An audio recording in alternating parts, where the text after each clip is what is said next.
One, two, three, four. The Brutally Delicious Podcast. The Brutally Delicious Podcast. The Brutally Delicious Podcast. The Brutally Delicious Podcast. Hi there, it's Kieran here with Brutally Delicious, talking about Spectral Voice's sophomore album, Sparagmos. There have been a lot of bands playing with a mixture of death and doom metal recently, and as a huge fan of both, I've been spoiled for choice. After sharpening their teeth with an excellent 2017 full-length and a handful of heavy-hitting split efforts, Spectral Voice have cultivated their sound in the harshest, ugliest reaches of death and doom to produce some of the most evil, formless, and sincere material I've heard in some time. Spectral Voice consists of 3/4 of one of death metal's most talked about names, Blood Incantation. That band has become a modern pillar of the genre, combining techie riffing with an infectious brutality, although they've dabbled further into cosmic ambient electronica during their last few projects. Blood Incantation's sound is structured, organised and technical, and is a far cry from what Spectral Voice produce. This band is clearly a project of passion. The musicians revel in creating the most filthy, unfiltered soundscapes possible, without any pressure to fit any mould or constraint. Blood Incantation occupies the cerebral, while Spectral Voice speaks to a more carnal and visceral state of mind. Sparagmos, the album's title, is defined as an act of rending, tearing apart, or mangling, usually in a Dionysian context.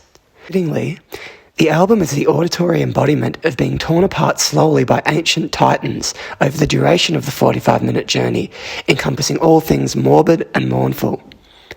Sparagmos is a 4-track beast, and these are some formidable long songs, but they lumber, twist, and turn naturally, and we're treated to a dark and cohesive sonic punishment that never becomes stale.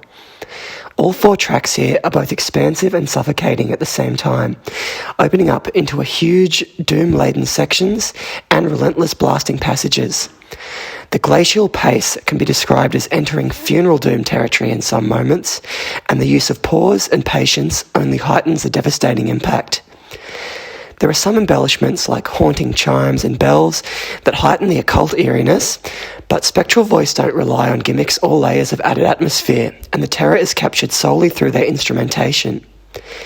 In a similar vein of destruction to bands like Fossilized and Reverence to Paroxysm, Spectral Voice are experimenting with the heaviest reaches of sound that instruments can produce to form something that sounds inhuman. From the very opening moments of the first track, the band begin to build dark tension as menacing guitar notes ring out like a bell as the distorted, churning vortex begins to open up. After around 6 minutes, the noise takes shape into a recognisable creeping riff, only to be eaten up and enveloped by a barrage of blast beats.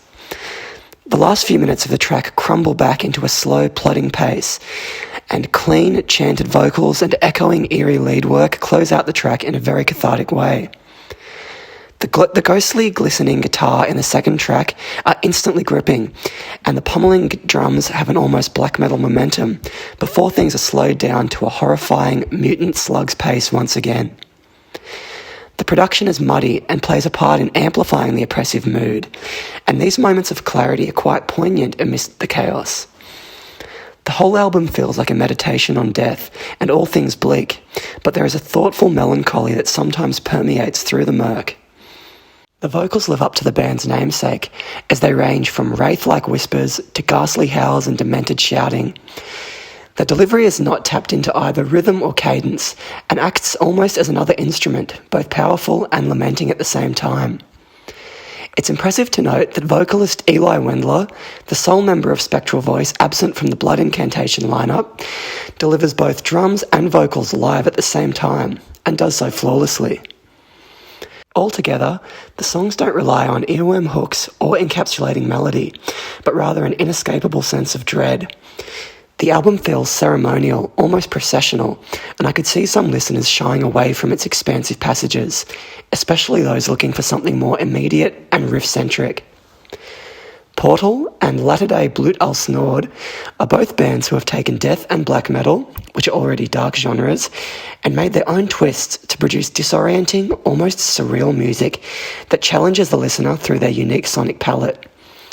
Spectral Voice have, for me, achieved a similar feat, blending death and doom metal and refining their approach to force listeners into a truly desolate place.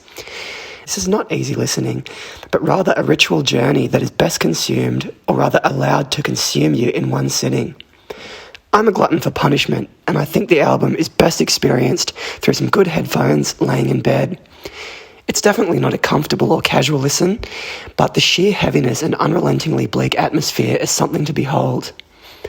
All in all, I think Spectral Voice are going all in on this album and have committed to their vision, producing one of the filthiest and most gargantuan sounding death metal albums that I've heard in quite some time.